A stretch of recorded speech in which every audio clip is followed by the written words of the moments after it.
Donc j'appelle sur scène mes intervenants.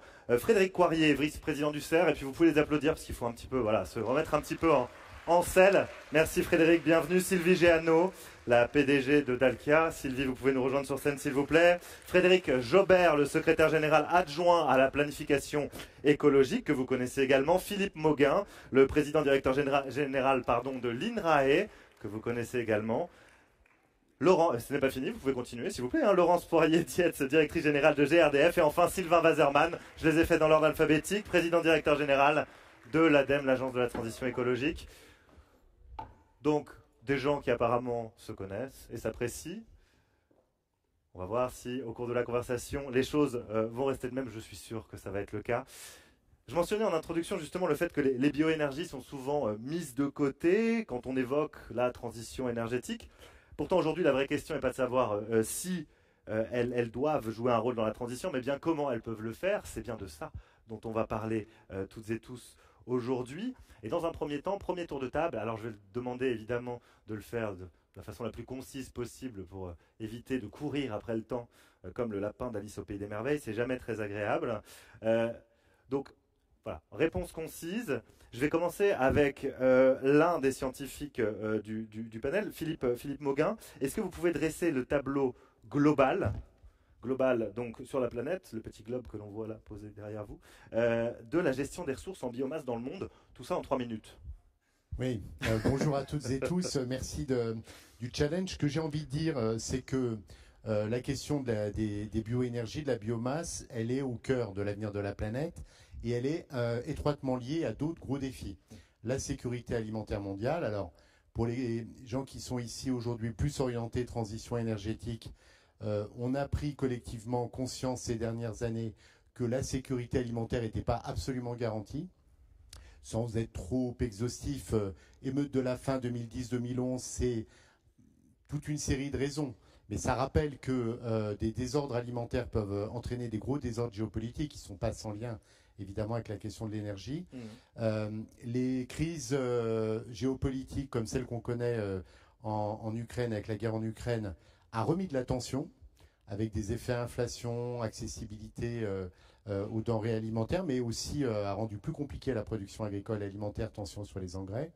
Et puis l'accélération des dérèglements climatiques. Alors même si on sait depuis un moment que l'agriculture au niveau mondial est impactée par le réchauffement climatique, l'accélération du dérèglement climatique, des tensions en chaîne qui peuvent arriver directement ou indirectement avec les crises sanitaires sur l'élevage, sur l'augmentation aussi des ravages sur les cultures. Il y a quand même une forme, et je ne suis vraiment pas pessimiste de nature, hein, ceux qui me connaissent le savent, mais quand même, il y a des tensions à venir fortes à l'horizon 2050 sur la sécurité alimentaire mondiale. Et donc nourrir 9 milliards et quelques d'habitants sur la planète, ça ne va pas être aussi simple que ça. Et c'est très lié à la question de la disponibilité et la mobilisation de la biomasse. Alors en quoi ? La question de la forêt, qui est l'autre grand levier, et si on revient, et on va revenir probablement dans le tour de table avec des exemples concrets de ce que représente la biomasse aujourd'hui, bois énergie par exemple, biocarburant, biogaz, méthanisation, c'est lié à la production agricole, c'est lié à la production de bois. La forêt mondiale, elle est une réserve potentielle importante de biomasse pour la production d'énergie, mais elle est aussi impactée par le dérèglement climatique.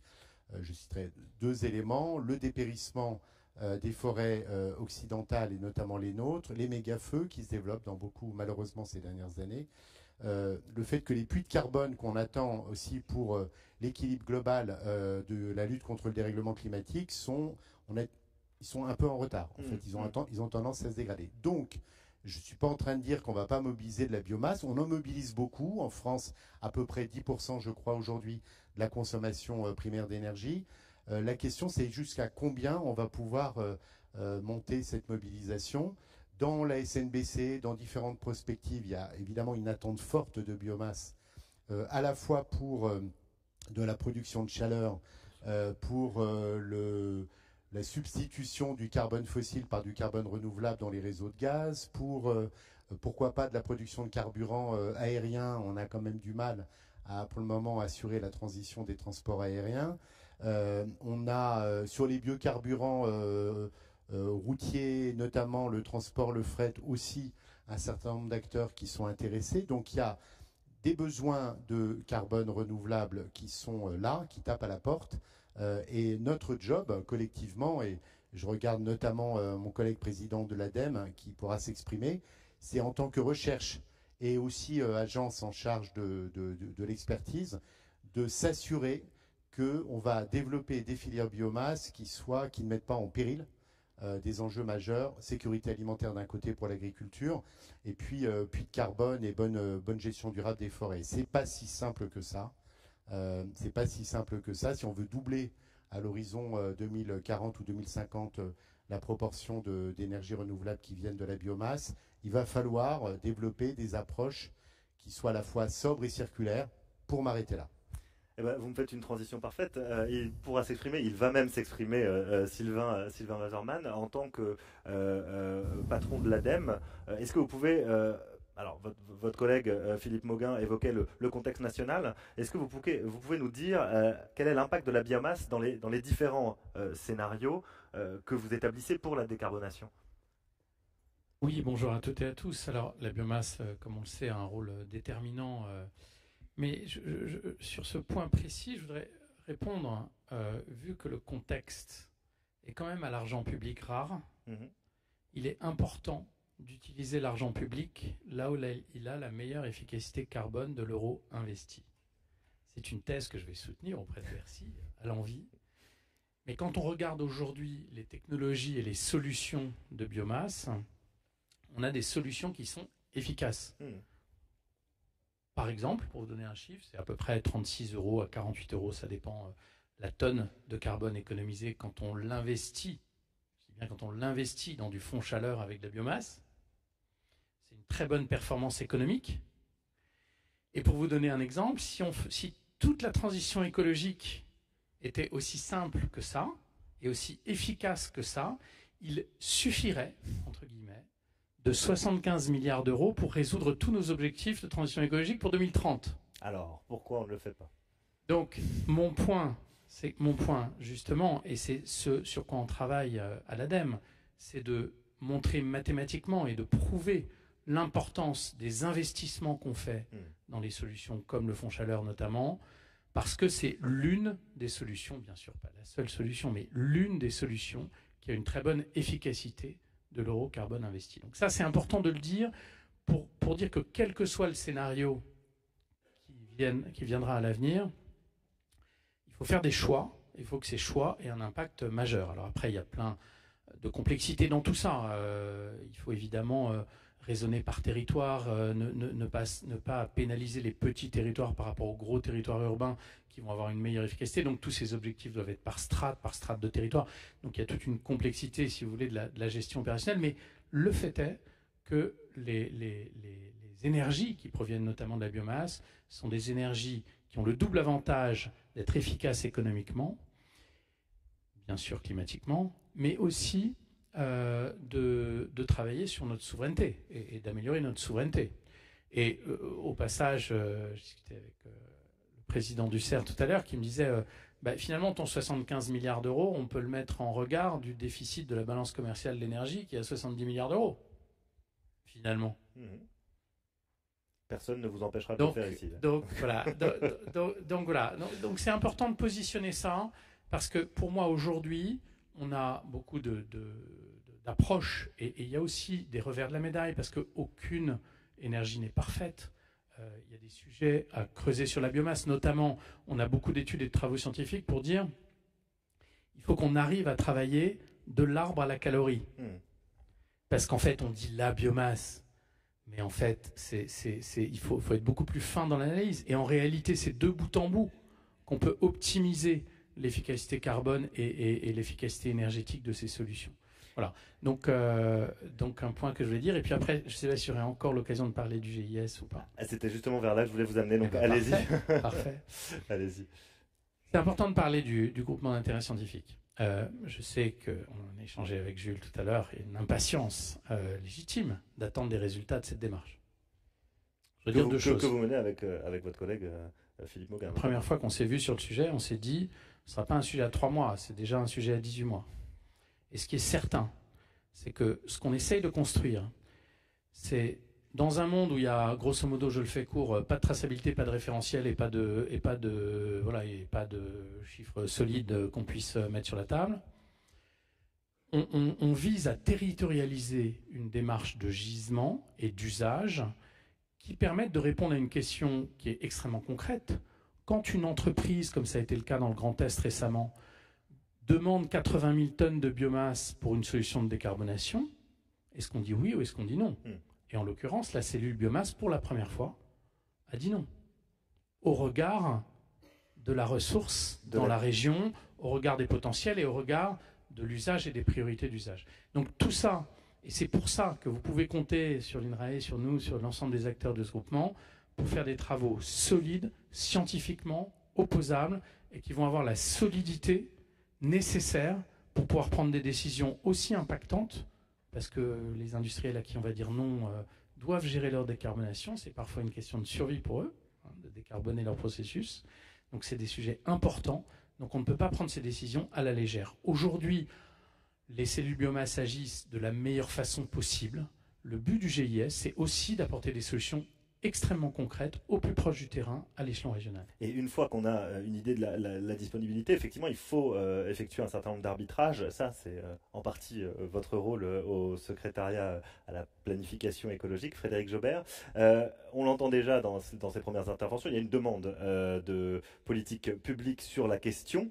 Est-ce que vous pouvez nous dire, moi je le sais un peu, mais comment l'État accompagne le déploiement des bioénergies en France et quels sont les derniers travaux qui ont été publiés par vos services sur ce sujet-là? Quelles sont les conclusions surtout?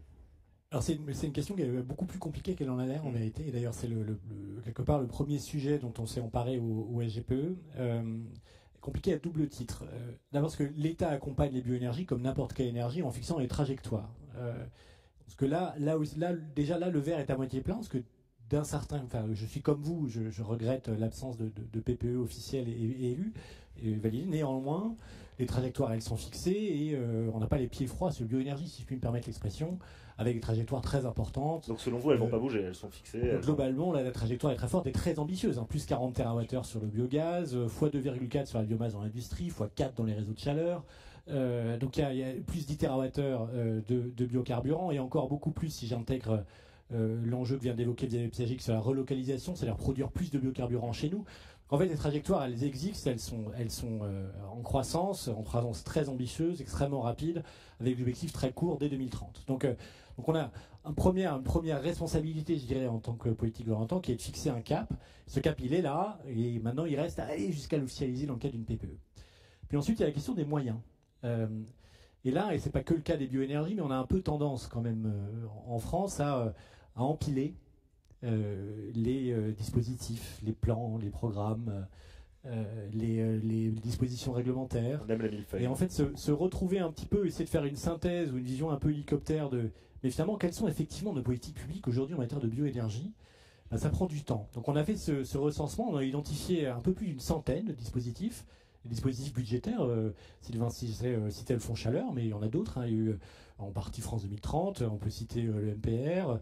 Il y a des dispositifs extra-budgétaires, la TIRUERT par exemple, les certificats d'économie d'énergie, dans une certaine mesure les soutiens, la CSPE, les tarifs de rachat du biométhane, et puis des dispositions réglementaires diverses et variées, dont récemment la proposition de certificat de biométhane. Donc quand on fait la liste de tout ça, en tout cas, le message que nous recherchons à apporter, c'est réfléchir à une politique publique de soutien pour tenir notre trajectoire de bioénergie. Ça veut dire d'abord avoir en tête ce que l'on fait déjà, s'assurer que toutes ces politiques sont cohérentes, savoir combien ça coûte, et ensuite discuter de comment est-ce qu'on en améliore, pour reprendre le terme de Sylvain, l'efficience et l'efficacité. Donc ces 100 dispositifs, c'est à peu près 5 milliards d'euros quand même d'argent public, soit du contribuable, soit du consommateur d'énergie, qui sont déplacés chaque année. D'où l'importance de ne pas laisser ça de côté avant de parler de la mesure nouvelle. Évidemment. On reviendra aux mesures nouvelles dans le deuxième tour de table. Sylvie Giano, sur cette question, une fois qu'on a posé l'enjeu, qu'est-ce qu'on fait concrètement avec cette biomasse et comment on s'assure de son efficacité dans l'usage que vous en faites chez Dalkia? Écoutez, merci pour cette question. Je voudrais tout d'abord saluer tout le monde. Bonjour à tous et à tous. Et puis remercier aussi Jules Lycène et le syndicat des énergies renouvelables pour avoir organisé cette table ronde dédiée au sujet des bioénergies, dédiée à la biomasse, parce que je crois qu'on a beaucoup de pédagogie à faire sur ce sujet, avec cette envie de transition énergétique. On a tous en tête ces 62 degrés à Dubaï. Alors nous, on est un peu au Moyen-Orient, donc ça m'a interpellé. 62 degrés ressentis le 17 juillet, vous voyez. Donc on est tous stressés par ça. De se dire que le bois, c'est quelque chose d'important, il faut préserver la forêt, on entend beaucoup ça. Et c'est pas parce qu'on fait du bois énergie qu'on ne préserve pas la forêt. Il faut qu'on fasse cette pédagogie-là, et déjà Sylvain Waserman l'a déjà très bien dit. Et puis, on en a besoin de ce bois énergie parce que ça apporte des solutions effectivement efficaces. On parle beaucoup de chaleur, là, depuis le début de cette table ronde. Oui, c'est une solution pour apporter de la chaleur décarbonée, même si l'électricité est l'énergie de la transition, l'électricité c'est produire de la chaleur, mais quand on regarde aujourd'hui la production de chaleur en France, c'est un peu moins de la moitié de la consommation énergétique sur le territoire, et plus de 60% de cette chaleur aujourd'hui est toujours produite avec des énergies fossiles. Quand je parle de chaleur, je dis eau chaude, chauffage et chaleur industrielle. Et on a deux grandes lignes, je dirais deux grandes lignes d'activité sur lesquelles le bois énergie va apporter une vraie réponse, à la fois efficace économiquement et puis efficace tout court, c'est-à-dire aussi techniquement. Le premier domaine, c'est l'industrie. L'industrie, c'est, vous l'avez en tête, un petit peu moins de 20% des émissions de CO2 en France. Et l'industrie, pour décarboner cette industrie, c'est pas si évident que ça. Parce que quand on regarde un site industriel, eh bien, il y a des besoins d'une chaleur un peu particulière. Alors, quand on est sur des températures relativement basses, si je puis m'exprimer ainsi, on va pouvoir aller peut-être chercher des solutions électriques. Dalkia, d'ailleurs, vient d'inventer, est le premier à apporter une pompe à chaleur très haute température industrielle. Mais quand je dis très haute température, c'est 140 degrés, et ça répond bien sûr à pas tous les process industriels. Et quand on regarde ces sites industriels, eh bien, le bois énergie apporte une solution pour décarboner, c'est-à-dire substituer les usages gaz et fioul des grosses chaudières industrielles de façon tout à fait efficace, à la fois économiquement et en CO2 évité. On a inauguré, d'ailleurs il y a une dizaine de jours, chez Swiss Chrono, qui est un très gros industriel qui fabrique des panneaux de bois. Sylvain Waserman, vous avez fait le plaisir de venir également. On fait 63 mégawatts avec une chaudière biomasse qui monte en température, on chauffe de l'huile, de l'eau, etc. Et il se trouve que là, en plus, on le fait avec les résidus de bois, les déchets du bois du process industriel du client, d'ailleurs, donc on ne touche même pas à la forêt. Il faut savoir que le bois énergie, d'ailleurs, est un bois qui utilise les sous-produits de l'exploitation forestière. Donc on fait très, très, très attention à cette forêt, d'ailleurs, et on milite pour cette exploitation durable. Donc, réponse importante pour décarboner l'industrie. Premièrement. Et puis il y a les bâtiments. Les bâtiments, 20% également des émissions de CO2.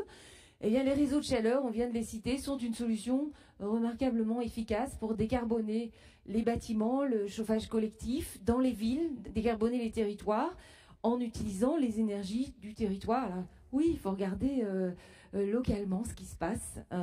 On va peut-être d'abord privilégier évidemment d'aller récupérer la chaleur sur l'incinérateur de déchets.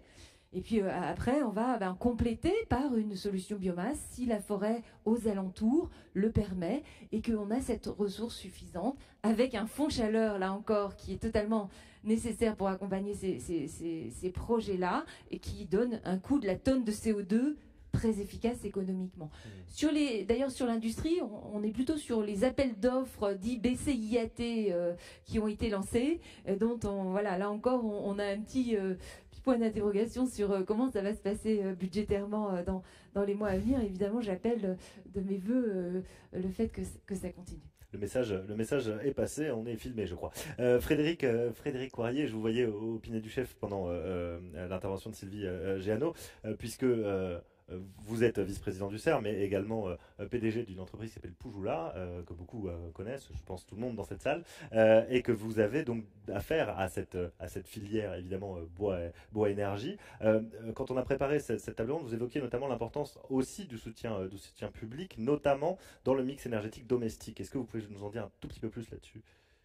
Oui, alors pour rappeler, la filière bois domestique, effectivement, est une vraie success story française.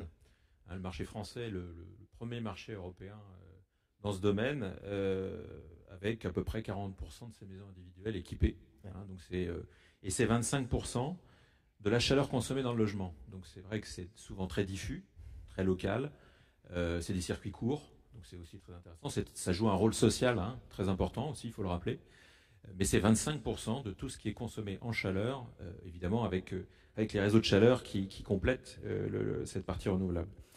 Et puis la France a montré la voie en fait sur ce domaine-là, et je voudrais saluer le président Wasserman et ses équipes, parce que la profession, très tôt, il y a 20 ans, a créé un label pour que les performances des équipements soient les meilleures possibles. C'est le label Flamme Verte, que d'ailleurs tous les autres pays européens nous envient, parce que grâce à ça, eh bien, on a créé une industrie performante. Les leaders européens des secteurs, et j'en suis un, sont français. La plupart du temps, on parle d'Allemands et autres. Mais là, dans ce domaine-là, la France est aux avant-postes.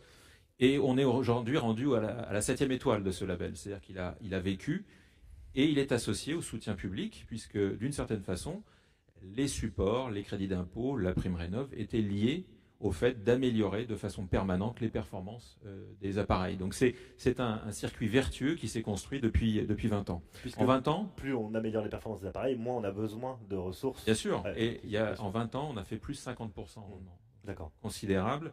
Les appareils sont plus petits, les logements plus isolés, donc on consomme beaucoup moins. Et je pense que ça, il faut le dire. Quant aux émissions, qui sont aussi souvent un sujet dont on peut parler pour le bois énergie, la biomasse en général, les appareils actuels versus ceux d'il y a 20 ans, c'est 20 fois moins d'émissions. Donc on a aussi amélioré considérablement les performances.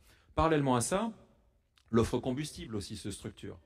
Le bois de chauffage, avant, tout était pratiquement une économie parallèle. Vous avez depuis 20 ans des dizaines d'usines qui se sont construites pour faire du granulé, pour faire du bois sec, qui permettent aujourd'hui, je dirais, aux appareils d'avoir des performances optimum. C'est des centaines de millions d'euros investis tous les ans, ça on ne le dit pas assez, et souvent sans aide, encore une fois.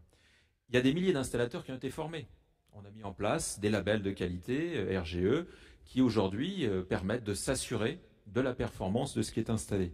Et puis depuis 2023, la DGEC, avec un programme qui est d'ailleurs copiloté avec l'ADEME, a mis en place une stratégie nationale pour accélérer le remplacement du parc, former les installateurs et ceux qui entretiennent les appareils et sensibiliser les consommateurs. Il y a des campagnes de communication qui sont d'ailleurs pilotées par l'ADEME l'hiver. Bref, on est dans un circuit, encore une fois, en avance de phase par rapport à ce qui se pratique. Alors, les résultats obtenus, ils sont spectaculaires. Je vais vous donner deux petits chiffres. 2012-2023, le parc a augmenté de 15% en nombre. On a fait moins 20% de consommation et moins 40% d'émissions. Donc c'est quand même une politique très efficiente, très efficace. Je finirai par un point, parce que dans la table ronde précédente, on a parlé de stockage et de gestion de pointe. Le parc de chauffage au bois domestique, c'est l'équivalent de 10 tranches nucléaires à 19 heures l'hiver.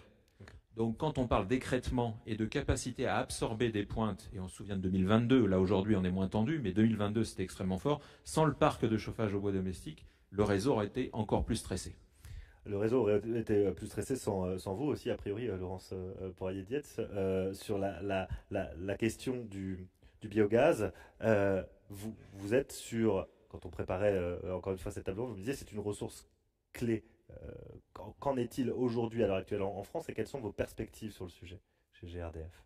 Bonjour à toutes et tous et merci au CER pour cette invitation. Je viens tous les ans et c'est toujours un plaisir de venir échanger, d'expliquer aussi comment en France on a une filière biogaz que beaucoup en Europe nous envient. Pourquoi? Parce qu'on a la capacité et nous l'avons montré la semaine passée avec mes collègues de GRT Gaz et de Terega dans nos perspectives gaz 2024 qu'on a publié que nous pouvons produire 20% de la consommation de biogaz, enfin de gaz renouvelable à horizon 2030 et aller faire la trajectoire de 100% de gaz en renouvelable à horizon 2050 Alors on connaît aujourd'hui beaucoup le biométhane parce que essentiellement on est sur du biométhane. Mais ensuite, il y a d'autres gaz renouvelables, une palette un peu plus grande de technologies qui permettront d'avoir des gaz de synthèse et de l'hydrogène. Tout ça en utilisant les infrastructures gaz existantes. Parce que il y a une compatibilité donc, des infrastructures. Voilà, le CH4, bio-CH4, donc, sont les mêmes molécules et permettent donc d'utiliser les installations et les infrastructures gazières existantes, que ce soit en distribution, en transport et en stockage pour la pointe de l'hiver. C'est aussi le cas dans les installations des clients, qu'il s'agisse des usages de cuisson, de chauffage ou industriels. C'est quand même très important en ce qui concerne cette transition. Bien sûr, ça fait appel à de la biomasse. Et donc, moi, je voudrais juste avoir un petit complément par rapport à ce qui a été dit sur la biomasse pour simplement le passer au pluriel. Parce qu'en fait, quand on dit la biomasse, on fait quand même une petite erreur. Et il faut dire les biomasses. Voilà, alors, de la biomasse, finalement, moi, j'aime bien qu'on en compte 3. La biomasse forestière, la biomasse agricole, et le reste, c'est les déchets. Alors, la biomasse forestière, mieux que moi, autour de la table, les intervenants auront su en parler, donc je ne vais pas y revenir. Sur la biomasse agricole, évidemment, on se rend compte aujourd'hui que la méthanisation, c'est un process, en fait, qui vient aider à la décarbonation de l'agriculture. Je rappelle que ça fait aussi partie des grands secteurs qui sont à décarboner, avec finalement 2 grands enjeux quand on veut décarboner l'agriculture, les effluents d'élevage et l'utilisation des fertilisants chimiques. Et finalement, la méthanisation, elle sait utiliser les deux. Enfin, en tout cas, dans son process, elle en prend un et elle en ressort un autre. C'est-à-dire qu'elle utilise... on peut méthaniser un ensemble de déchets, que ce soit des déchets d'effluents d'élevage, que ce soit des déchets qui sont produits dans l'agriculture, que ce soit des cultures intermédiaires. Et elle produit du digestat, et ce qui permet un retour au sol et une agroécologie, et c'est ce qu'on trouve aujourd'hui. Et donc ça ne vient pas du tout contraindre la production alimentaire, comme ça a pu être expliqué par Philippe. Donc clairement, c'est vraiment extrêmement important. Ça amène de la valeur à la terre, avec ce retour au sol. Ça amène aussi un pouvoir aux agriculteurs. Et aujourd'hui, finalement, on utilise aussi d'autres déchets. Alors on le sait moins parce qu'on parle beaucoup plus de la biomasse et puis finalement de la méthanisation agricole. Mais sur nos réseaux, aujourd'hui, on a une 50aine de stations de traitement des eaux qui sont connectées et qui produisent du biométhane avec les bouts des stations d'épuration. On a aussi, je pense, une 20aine d'installations de déchets, c'est-à-dire des installations de stockage de déchets qui émettaient auparavant du méthane sans pour autant qu'on aille le rechercher. Et maintenant, c'est ce qu'on fait, le soutire. Donc ça veut dire que quand on regarde l'ensemble de cette biomasse et de ces déchets, on ne touche pas évidemment toute la biomasse forestière et on ne vient pas toucher au sujet de l'alimentation, de la souveraineté alimentaire, mais on vient utiliser, et disons-le très clairement, on vient utiliser toute une partie de déchets qui n'étaient pas traités jusqu'alors pour produire en local une énergie qu'on est capable d'injecter dans les réseaux après odorisation. Et évidemment, nous, notre boulot de distributeur, c'est assez similaire à ce qui a été expliqué tout à l'heure sur la table précédente. Ça veut dire que on a, en ce qui concerne le réseau de distribution maintenant, presque 700 méthaniseurs qui sont en injection sur les réseaux. Et on a, nous, à favoriser l'injection du gaz vert pour évidemment l'amener vers les lieux de consommation. Et donc ça veut dire qu'on a aussi, nous, une digitalisation du réseau, un meilleur management de l'ensemble du réseau pour favoriser le gaz vert et puis s'assurer de la continuité de service pour tous les clients. Donc c'est une évolution évidemment significative dans tous nos métiers, mais qui permet aussi à ceux en local de consommer ce gaz vert. Il y a bien des communes en France où les clients consomment du gaz vert et ne le savent pas. Puisqu'il y a des départements français qui aujourd'hui sont à plus 15% de gaz vert. Il y a des communes qui ont du gaz vert quasiment toute l'année. Et pour autant, voilà, on le fait fonctionner et ce gaz vert est acheté par les clients, qu'ils soient industriels, mais on y reviendra, je crois. dans une autre partie de la table ronde. On va y revenir et merci, vous me faites à chaque fois mes transitions, c'est très agréable pour moi, c'est très confortable. Justement, on va passer à la deuxième partie de cette table ronde. Dans ce que vous disiez, j'entendais presque la notion de bioéconomie circulaire, notion sur laquelle on va peut-être revenir aussi tout à l'heure. Mais j'aimerais donc justement qu'on aborde cette deuxième partie de la table ronde autour évidemment des leviers pour développer les bioénergies. Et parmi ces leviers, il y a la question des usages qu'on fait de ces biomasses, s'il faut les mettre au pluriel. Sylvie Giano, sur ce sujet, dans les usages, vous insistez beaucoup, dès qu'on parle d'usage, sur leur efficacité et sur un terme qu'on n'a pas encore employé ici, qui est celui de sobriété. Oui, parce que décarboner, c'est quoi? Décarboner, c'est facile, c'est consommer moins évidemment le moins possible d'énergie fossile, mais c'est aussi consommer moins tout court, parce que quand on a du bois énergie ou de la biomasse à gérer, mais il faut la consommer le juste ce qu'il faut. Donc consommer moins, et pour consommer moins, c'est être sobre, c'est-à-dire consommer juste ce qu'il faut, ou aller chercher de l'efficacité énergétique, c'est-à-dire aller chercher des matériels qui consomment le moins possible. Une fois qu'on a dit consommer moins, le deuxième volet, c'est consommer bas carbone, on y revient. Et donc consommer moins, consommer bas carbone, on décarbone. Et donc je voudrais souligner d'ailleurs la façon dont on gère les projets sur le terrain. L'ADEME a mis en place ce qu'on appelle Énerchoix. Et ça va dans ce sens-là, c'est-à-dire que je citais un exemple de réseau de chaleur. Je vais vous raconter l'histoire de Chambéry. Il y a un très gros réseau de chaleur qui va se structurer en complément de l'existant, mais il va vraiment grossir très largement. La première chose qu'on regarde, c'est est-ce qu'il y a des énergies en local, donc la récupération sur l'incinérateur, la récupération de chaleur fatale chez des industriels, donc on va aller chercher de la récupération de chaleur fatale sur les industriels, et puis on va compléter par du bois énergie local. Mais on va le gérer. On a parlé de stockage et de smart grid juste à l'instant.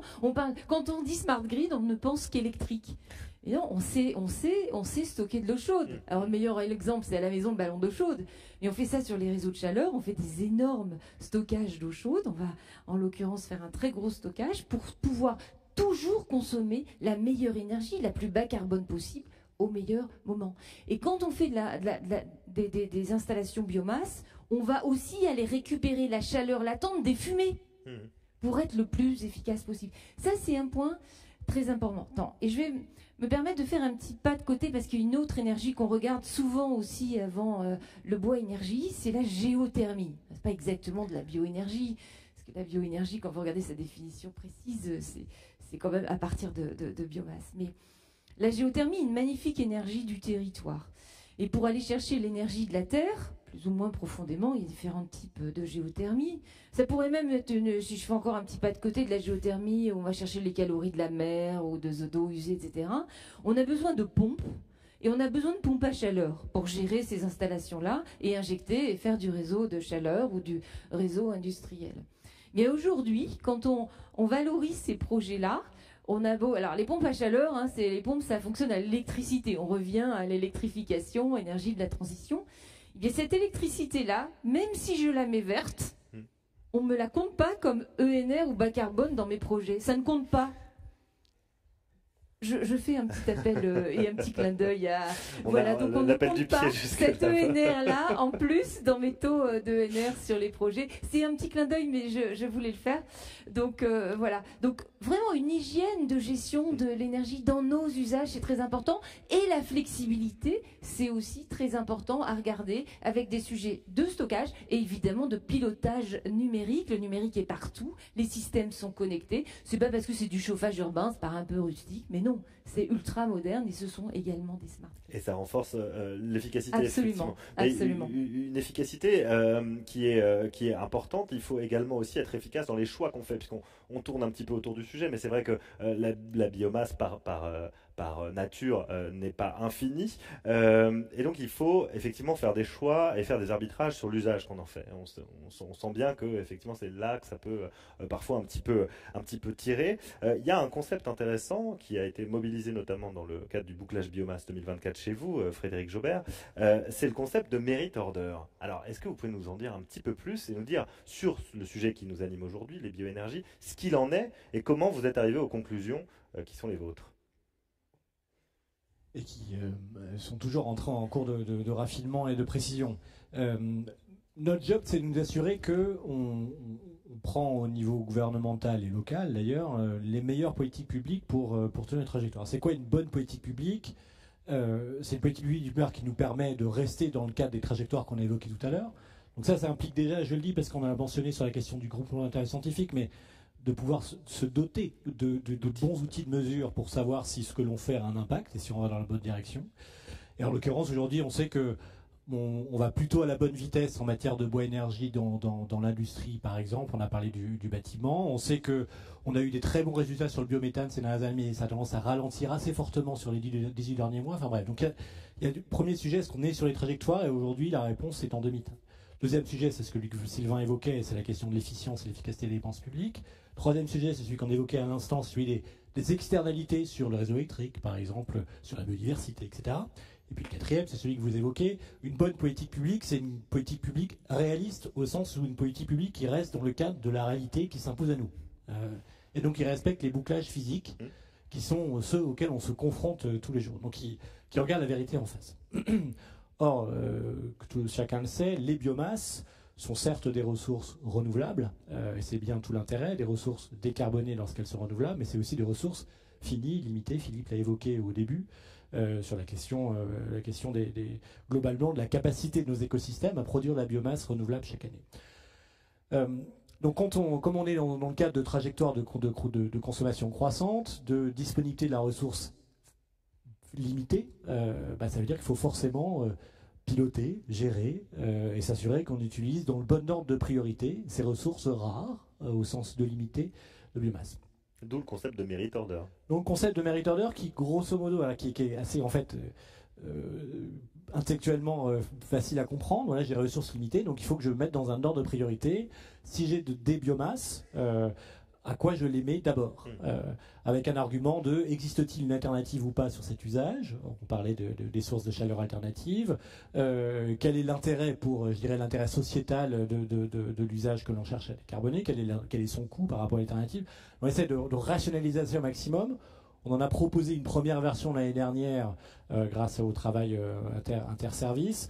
Et l'idée, c'est de le raffiner au fur et à mesure, puis de rentrer également à un niveau plus fin, d'un point de vue temporel, géographique. Ce qui est valable dans le Jura n'est pas forcément dans les Landes, n'est pas forcément dans les Beauce, etc. Donc c'est toute la difficulté. Mais je dirais que ce qui est encore plus dur, c'est comment est-ce qu'on passe de la théorie à la pratique, c'est-à-dire qu'on traduit nos politiques publiques en accord avec ces merit orders. Je ne veux pas pointer du doigt n'importe quoi, mais supposons que usage 1 soit considéré comme étant prioritaire par usage 2 sur un territoire donné. On peut dire qu'usage 1, c'est l'alimentation, par exemple. Je veux pas... Voilà. Voilà. Vous avez établi votre priorité, et un projet sur usage 1, usage 2 se présente. Quel est est-ce que l'on refuse, est-ce qu'on accepte ce projet? Il faut déjà savoir, c'était le point de Sylvain, dispose-t-on d'une ressource de biomasse suffisante à l'échelle du territoire, de biomasse avec un S? Puis ensuite, en termes de politique publique, est-ce que ça veut dire qu'il faut que j'arrête de subventionner l'usage 2? Pas nécessairement. En l'occurrence, l'usage 1 est prioritaire, mais il peut être plus rentable que l'usage 2. Donc c'est vraiment un casse-tête chinois, mais je trouve que c'est un exercice nécessaire si on veut garder la confiance du public, si on veut optimiser l'utilisation de l'argent public, si on veut accélérer, tenir notre trajectoire. Il faut être sérieux sur l'utilisation de ces moyens publics et donc de reprendre nos 100 dispositifs fiscaux, budgétaires, extra-budgétaires et de se dire est-ce que ça va dans le sens de l'ordre de priorité que l'on s'est collectivement donné. Et Philippe Mauguin, le GIS, le groupement d'intérêt scientifique, aura vocation justement à accompagner ces décisions de politique publique. Est-ce que, comment vous travaillez concrètement pour mesurer l'état des biomasses? Vous avez vu, on est passé au pluriel, des biomasses en France à l'heure actuelle. Et oui, c'est au cœur des travaux du groupement d'intérêt scientifique. On fait deux choses. À la fois, on a des grands flux, une connaissance des consommations, des projets qui existent, et donc une approche, même s'il n'y a pas une traçabilité, comme ça a été déjà dit, une statistique super fiable avec les partenaires qui sont autour de la table de la filière forestière et de la filière agricole, on a quand même une bonne connaissance des niveaux de consommation actuels, des projets qui sont dans le pipe, des niveaux de consommation projetés, et puis après, de la croissance forestière en France, des niveaux de dépérissement, des niveaux de crues et donc de production de bois, les cultures agricoles, on les connaît très bien, les productions animales aussi, les coproduits. Donc, c'est rassurant. Oui, c'est rassurant. On a une connaissance précise. Les progrès de la télédétection satellitaire vont aussi nous permettre d'avoir une vision encore plus fine de, par exemple, les haies, toute une série d'infrastructures écologiques peuvent aussi produire comme biomasse et les suivre dans le temps. Et puis on les confronte avec des projets, on les confronte avec des besoins, avec des perspectives. Il y a un point de tout ce qui a été dit autour de table, je trouvais très positif et très concret parce que ça illustre ce que je disais en introduction, c'est que cette démarche de bioéconomie circulaire et sobre, elle est déjà en place, c'est-à-dire les acteurs l'embarquent et l'intègrent, et on voit bien qu'on valorise des coproduits de la forêt. Ce n'est pas les arbres en direct, mais c'est les coproduits de traitement. On valorise les coproduits de l'élevage dans la méthanisation et les biogaz. Donc je dirais qu'on est quand même dans une logique qui est très vertueuse. Et sans citer d'autres pays européens, il y a quelques années où on n'avait pas ce retour.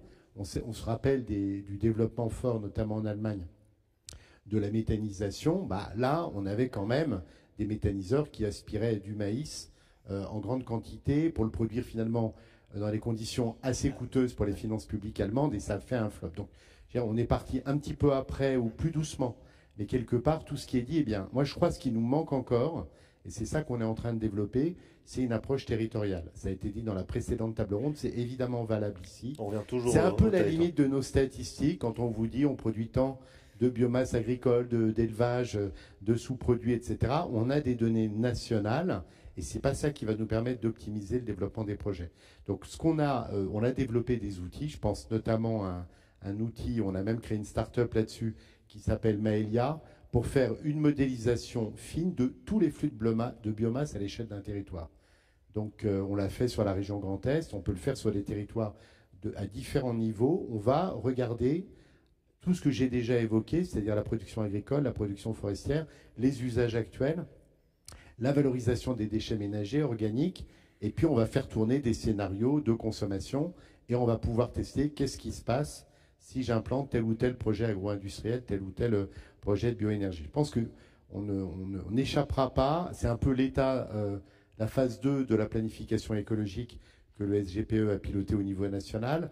On a commencé de le faire, mais c'est à mon avis encore un peu théorique avec les COP, les mandats qui ont été donnés aux préfets de région, les COP régionales, les COP régionales, de mettre les acteurs autour de la table. Je pense qu'il me semble que, au moins du point de vue de la biomasse, il faut que ces COP aillent un peu plus loin et qu'on ait, avec les cellules biomasse, l'ensemble des parties prenantes, les collectivités locales et l'État, et les scientifiques en appui. Ce n'est pas à nous de décider, mais on peut donner de la connaissance et des modèles.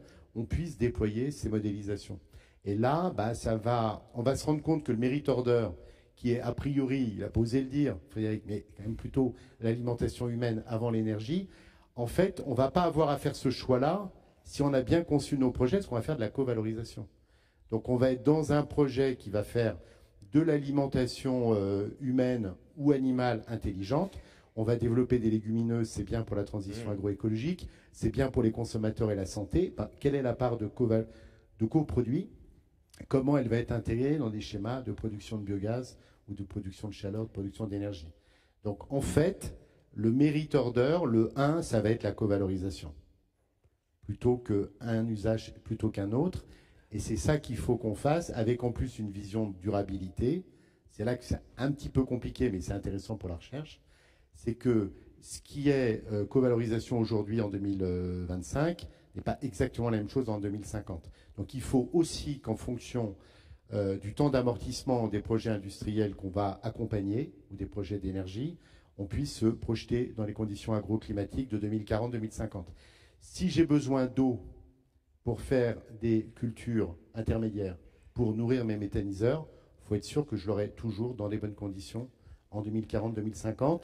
je ne peux pas dire aujourd'hui que ce projet il est durable si je n'ai pas fait ce travail. Et cette question, elle se pose notamment à la filière bois et énergie. Frédéric Coirier, comment vous nous disiez tout à l'heure, vous nous fixiez des objectifs ambitieux sur ce sujet-là. Est-ce que dans la façon de poser les jalons pour atteindre ces objectifs-là, évidemment, vous prenez en considération tout ce qui vient d'être dit?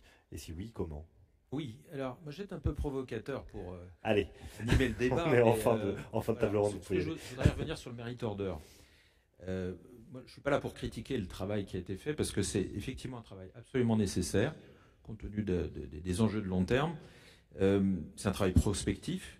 J'attire simplement l'attention que ce travail, qu'on peut dire encore en fonction, encore en avancée, en affinage, oriente déjà les politiques publiques. Donc attention quand même, parce que par exemple, je pense à la prime Rénov', je pense au fonds chaleur et d'autres, il ne faudrait pas que les politiques publiques aillent trop vite, alors qu'on constate, après travail, que les conclusions ne sont pas tout à fait celles qu'on avait à l'origine. Je vais vous partager la situation de notre filière, parce que nous sommes en bas du merit order. Je pense qu'il faut le dire. On l'avait compris. Et non, mais c'est important de le dire. Non, mais je comprends. Et non pas parce que... Et le merit order, aujourd'hui, a été fait par rapport à souvent des critères de non-substitution, et pas par rapport aux plus méritants. Je vais vous expliquer pourquoi à l'origine.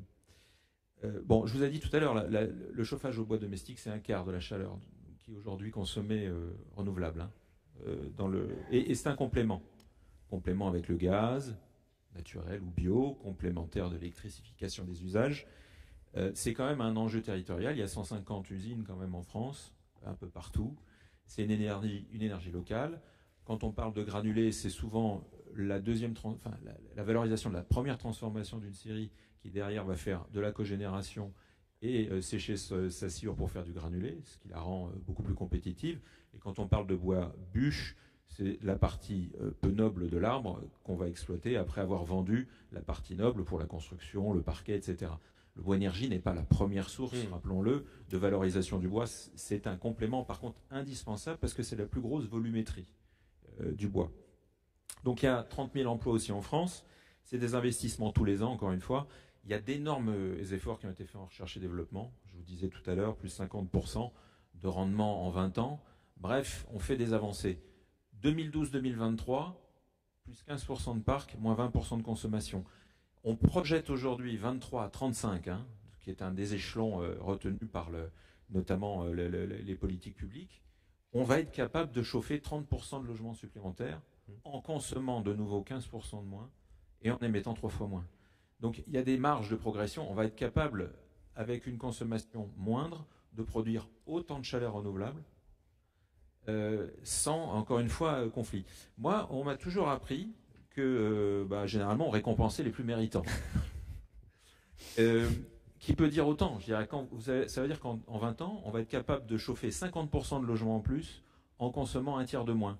Il n'y a pas grand monde qui peut en dire autant. Donc je dirais que au final, c'est pas pour opposer les filières les unes aux autres. Je crois que c'est pas du tout le sujet. Mais si tous les gens autour de cette table ronde sont capables d'être aussi sobres dans la démarche et efficients avec les technologies, les innovations que nous avons aussi devant nous, il y aura assez de biomasse. Je pense qu'il faut se le dire. Nous aurons des solutions techniques. Donc, le merit order, c'est plutôt encourager à l'amélioration de l'efficacité des rendements. Et je pense que c'est ça le message que je voudrais passer, et ne pas aller trop vite dans les politiques publiques pour laisser le temps à l'industrie de s'adapter. Le message est passé. Frédéric Jobert, vous voulez donner un élément de réponse? On en parle souvent. Donc, encore une fois, quand on parle des biomasses et aussi des usages. Et lorsqu'on tape dans le même gisement, qui est le gisement de la ressource forestière, il faut effectivement, malheureusement, prendre un regard le plus holistique possible sur à quoi sert cette ressource. Et force est de constater que cette ressource, aujourd'hui, elle sert à effectivement faire du chauffage domestique. Elle sert de plus en plus, et c'est d'ailleurs le sens de la planification écologique, à substituer les énergies fossiles dans le cas des réseaux de chaleur, dans le cadre de l'industrie ou d'autres usages. Et demain, pourquoi pas, on l'a évoqué, sur d'autres usages de type carburant aérien. Cette ressource forestière, elle est, Philippe l'a également évoqué, limitée par la capacité de la forêt à se régénérer, c'est-à-dire à produire de la biomasse supplémentaire chaque année. C'est une donnée de croissance biologique qui est estimée par les forestiers et dont il faut soustraire la mortalité. Donc tout ça a bien sûr été source d'incertitude compte tenu de l'évolution du climat. Néanmoins, il y a quoi une base scientifique là derrière. C'est pas un choix politique de décider de combien est-ce que la forêt va être capable de produire de biomasse. Bon, et donc le travail que l'on fait, et qui est certes à raffiner et à préciser, est de faire la somme de l'ensemble des usages, chauffage domestique, plus ou moins efficient, reconnaissons-le, réseau de chaleur et industrie, et de s'assurer qu'on reste bien dans l'enveloppe de ce que la forêt est capable de produire. C'est simplement le sens de nos travaux. Et heureusement, compte tenu des moyens qui sont mis, la consommation de bois énergie, elle augmente en substitution. Et donc on n'a pas non plus des années devant nous pour prendre les décisions nécessaires pour rester dans le cadre de contraintes physiques qui sont les nôtres. Merci beaucoup, ça me paraissait important de vous permettre de répondre. Laurence Poirier-Dietz, sur cette question de comment on lève les freins et comment on développe, vous êtes aussi, vous nous l'avez dit, dans des objectifs assez ambitieux. Comment vous faites en sorte d'améliorer effectivement l'efficience de votre réseau pour les mettre en œuvre? Alors, avant de revenir à l'efficience du réseau, je voudrais revenir à 2 points qui me paraissent essentiels. D'abord, ça a été dit, mais on fait tout à fait nôtre vraiment l'adage de consommer moins, consommer mieux et consommer renouvelable. Et ça, vraiment, ça doit driver l'ensemble de nos actions d'ici 2030 pour aller vers l'ensemble des objectifs qui ont été donnés et 2050. Et on a beaucoup parlé dans la table ronde finalement de la production des énergies renouvelables, du merit order, mais moi je voudrais parler de son utilisation. Parce que finalement, on voit bien que cette énergie renouvelable, comme toujours, elle est extrêmement précieuse. Elle vient des territoires et on l'a peu dit parce que on est toujours limité en temps, mais les territoires sont extrêmement actifs dans la production qui est la leur et qui peut être la leur dans leur territoire, toutes ces énergies, de manière à vraiment installer cette transition et à consommer de l'énergie sur place. Et quand il y a des bourgs d'économie circulaire, je pense que ce sont des très belles histoires qui permettent aux consommateurs de mieux le comprendre. Donc ça, il faut en être très conscient.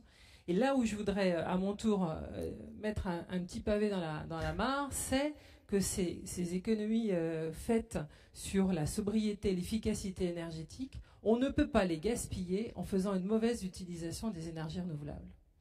Et je vais prendre un exemple. Quand on prévoit d'utiliser du biométhane pour faire de l'électricité, donc ça veut dire que si dans les scénarios on se dit il nous faut 9 TWh d'électricité produite par biométhane, il faut comprendre que ça veut dire qu'on y consacrera 22 TWh de biométhane.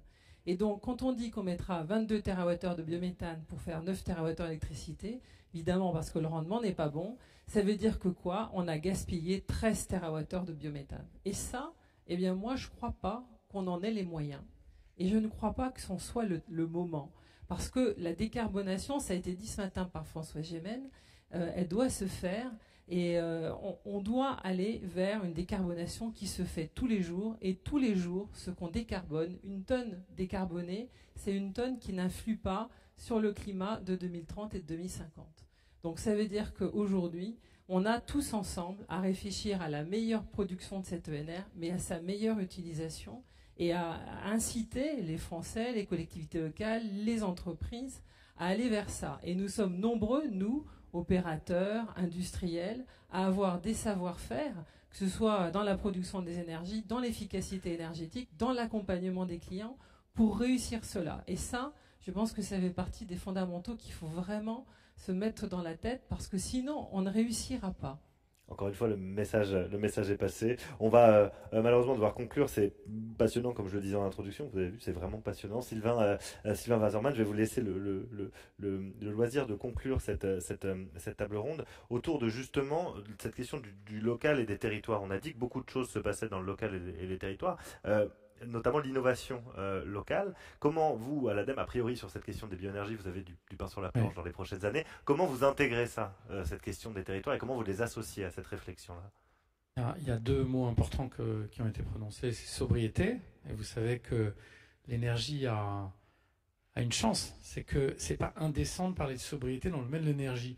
Personne ne m'a jamais dit « Ah, c'est horrible, on fait des économies d'énergie, on réduit le PIB ». Il ne faudra quand même pas revenir à la bougie. Tandis qu'on peut le dire dans d'autres domaines, alors qu'il y a d'autres domaines dans lesquels l'énergie peut montrer l'exemple en termes de sobriété. Et dans l'installation qu'on a visitée l'autre jour, Sylvie, il y avait 15% d'énergie en moins. Et après, elle est décarbonée. Donc, sobriété, là, l'énergie a un rôle moteur pour parler du sujet de sobriété de façon dépassionnée, de façon raisonnée. Et ça, c'est important que vous l'ayez mis dans le débat. Le deuxième point, c'est l'aspect territorial. Et sans être trop long, je voudrais dire que on est habitué aux logiques descendantes, et le SGPE notamment a permis des progrès incroyables en termes de planification. Pourquoi ? Parce qu'on a des grands traités internationaux, on a les accords de Paris, on a des grandes orientations européennes, on a des stratégies nationales bas carbone, et aujourd'hui on a ces COP territoriales qui permettent de faire le chaînon manquant entre les deux. J'ai été député dans une autre vie, je nous voyais sauter sur nos chaises sur des PPE, où on disait il faut faire tant d'ENR, ah ben non on va faire encore plus, super. Mais quand on regardait la somme des objectifs des ENR des régions, ça ne collait pas avec l'objectif national. Je disais mais attends, il y a un truc, bon, voilà. Tout ça, on fait des progrès colossaux parce que le SGPE a apporté une approche rationnelle qui nous permet de rentrer dans une nouvelle ère de la transition écologique. Mais il y a l'autre côté. Il y a le fait que, vous savez, on a toujours tendance, enfin, il y a quelque chose qui est bien connu, qui est de dire think global, act local. Pensez globale, mondiale, et agissez localement. Et en fait, la réalité, c'est que pour la transition écologique, l'inverse est tout aussi vrai. C'est-à-dire que c'est par l'intelligence du projet qu'on monte sur un territoire qu'on va voir si le projet est bon ou pas. Sur le sourcing de la biomasse, est-ce que c'est du déchet de biomasse parce qu'il y a un industriel dans le coin qui fait ça? Est-ce qu'on récupère de la chaleur fatale d'un industriel qui ne l'utilise pas? Tout ça, toute cette intelligence territoriale, elle relève d'une démarche tout à fait complémentaire et tout à fait opposée, qui part de l'intelligence du think local, imaginons ces solutions localement, et act global au sens où, après l'enjeu, c'est de l'essaimer.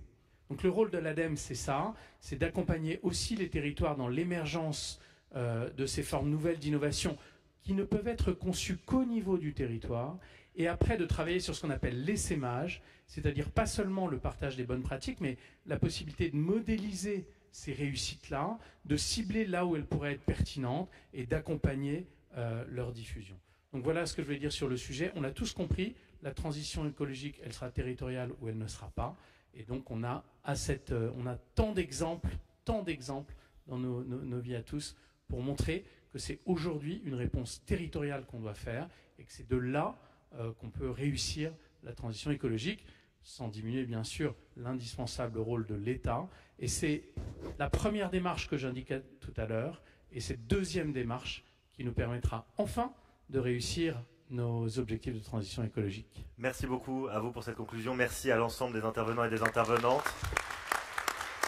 Et merci d'avoir tenu dans le temps imparti pour faire place maintenant aux représentants et représentantes de la nation. Alors Guillaume, et Olivier. Peut-être pas. Oui, ne partez pas tout de suite, sauf ceux qui ont des impératifs. Juste une petite question qui nous parvient du public, question qui s'adresse au SGPE. Il est important que le SGPE confronte ses hypothèses avec l'expérience et la vision des professionnels de la filière bois, forêt-bois par exemple. Quels sont les coefficients de conversion énergétique qui ont été retenus? Le fait que les bois soit de plus en plus sec et donc plus énergétique pour le même mètre cube de bois a-t-il été pris en compte? Donc, encore une fois, de manière générale, tous les calculs du SGPE ne sont pas faits par le SGPE en chambre. D'une part, il s'appuie, encore une fois, sur l'ensemble de la communauté interministérielle des opérateurs de l'État. Je remercie les RAE, je remercie l'ADEME qui contribuent à co-construire ça. Notre porte, elle est toujours ouverte pour tous les professionnels. Enfin, je pense que Alexandre peut en témoigner. Et donc on est prêt à faire évoluer tout ça, toutes les hypothèses qui sont prises. On travaille par ailleurs, et je tiens à le saluer parce qu'il est sans doute dans la salle, avec Jean-Michel Servon, qui est nouveau délégué interministériel à la forêt et qui apporte cette expertise, cette connaissance du terrain et qui nous aide beaucoup à mettre du concret, de la réalité dans nos calculs, qui effectivement, ça reste des calculs, donc c'est toujours, il y a une part de modèle et de théorique. Mais on essaye en tout cas, c'est vrai que le sens il soit compréhensible, on reste dans le cadre des limites physiques et planétaires, on s'assure que notre politique publique soit réaliste, qu'elle soit cohérente et que ça soit compréhensible et au plus juste des réalités du terrain. Donc la personne que vous avez décrite est bienvenue dans nos petits locaux du 19 rue de Constantine. Très bien, invitation lancée. Une remarque et autant une question, plutôt que sobriété, ne serait-il pas préférable de parler de juste besoin? Allez-y, Sylvain. Ah non, mais tout à fait, c'est exactement de ça dont on parle. Je pense que, bon, je ne vais pas faire mon couplet parce que là, il y en aurait pour une demi-heure sur la sobriété. Mais franchement, il faut sortir de la caricature absolue où on pense que sobriété égale décroissance. Ce n'est pas du tout le sujet. La sobriété, c'est effectivement le juste besoin, la juste réponse à ce besoin, qui à la fois, il y a deux mots qui sont importants, juste et respect. C'est-à-dire qu'il y a un respect, une approche de considérer que ce besoin ne peut être assouvi complètement en abstraction du reste du monde. Donc c'est tout. C'est effectivement le terme de justesse ou le terme de respect de la solution qu'on apporte par rapport aux limites planétaires, par exemple, qu'il faut mettre en œuvre. Et je crois que vous avez raison, c'est pas qu'un problème sémantique. Quand je suis arrivé à l'ADEME, je me suis dit, il faudrait trouver un autre terme que sobriété, non pas pour le renier, au contraire, il faut l'affirmer, mais pour peut-être mieux expliquer ce qu'on entend par là. Et on l'a vu sur des sujets de sobriété foncière, on le voit sur des sujets d'actes d'achat, quand on s'adresse à l'intelligence des gens pour les interroger, pour réfléchir sur le juste besoin et la juste réponse à ce besoin. Voilà, donc le mot de justesse, c'est un mot que j'aime beaucoup, qui est bien couplé avec le respect. Mais tout ça, c'est vrai, c'est une logique de sobriété dont vous avez parlé, dont on parle depuis longtemps en énergie. Sylvie, j'ai un mot sur cette question. Non, juste d'ailleurs, un petit clin d'œil, le mot sobriété est pas si facile que ça à traduire en anglais. Donc il y a un vrai sujet de sémantique. Et donc eux, ils disent energy savings. Et voilà, et on essaye d'expliquer, mais non, sobriété, c'est plus subtil. Voilà, bonne question. Et puis peut-être, si je peux juste ajouter, juste et circulaire. Parce que voilà, la sobriété, c'est aussi une forme d'optimisation du besoin et de la covalorisation. C'est vraiment ce qu'on a dit sur la biomasse. Donc vraiment, je pense que c'est aussi une façon de traiter de la sobriété, c'est la circularité. Merci, bravo, belle énergie sur cette table ronde. Merci beaucoup. Merci à toutes et à tous. Merci Guillaume Ledy. Merci Olivier. Directeur éditorial de l'ADN pour l'animation de cette séquence. Merci mesdames, merci messieurs.